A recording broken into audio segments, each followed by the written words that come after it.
మీ చెరువులో white muscle ఉందా? అయితే రొయ్యల మజిల్ వైట్‌గా ఎందుకు మారుతుంది? అలా వచ్చినప్పుడు ఎలా తగ్గించుకోవాలో ఇప్పుడు చూద్దాం. వైట్ మజిల్ అంటే వైట్ మస్కల్ డిసీజ్. దీనినే న్యూట్రిషనల్ మయోడెజెనరేషన్ అని కూడా పిలుస్తారు. అసలు ఇలా ఎందుకు వస్తుందో ఇప్పుడు చూద్దాం. 1. సెలీనియం మరియు విటమిన్ ఇ లోపం వలన. 2. టెంపరేచర్ ఎక్కువగా ఉండడం వలన. 3. రొయ్యలు ఎటువంటి కారణం చేతైనా ఎక్కువగా ఇబ్బంది పడినప్పుడు మాస్ మౌల్టింగ్ అవుతాయి, అనగా డబుల్ మౌల్టింగ్. అలాంటి సమయంలో కూడా వైట్ మజిల్ వస్తుంది. 4. మినరల్ తక్కువగా అయినప్పుడు. 5. ఆక్సిజన్ తక్కువగా ఉన్నప్పుడు. ముందుగా మనం ఇలాంటి సమస్య రాకముందు రోజు ఏం అప్లికేషన్ ఇచ్చాము అనేది చెక్ చేసుకోవాలి. మనం ఏదైనా అప్లికేషన్ ఇచ్చినట్లయితే డోసేజ్ ఎక్కువ అవడం వల్ల వైట్ మజిల్ వచ్చి ఉండొచ్చు. అప్పుడు ట్యాంక్లో వాటర్ని ఎక్కువ మొత్తంలో పెట్టుకోవాలి.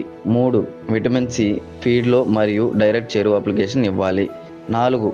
మాస్ మౌల్టింగ్లలో రొయ్యలు ఉన్నాయి అంటే హార్డ్నెస్ని చెక్ చేసుకొని కాల్షియం క్లోరైడ్ అప్లై చేయాలి.